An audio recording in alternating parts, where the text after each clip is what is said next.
Hello everyone, take hair from one side, first making a ponytail and then adding this thread with beautiful pearls. Now we are going to make a braid with that, attaching the braid with the rest of the hair with that side and making a final braid, repeating the same with the other side as well, then securing it with rubber bands and adding these beautiful clips.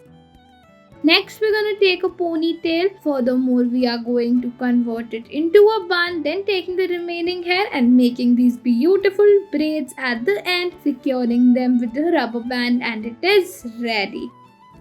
Next, we are going to divide our hair into two parts in this zigzag shape, and now taking one side and adding these beads by taking some hair. After that, taking the further hair and making these beautiful braids by adding colorful rubber bands. At the end, we are going to secure it with a fine rubber band and it's ready.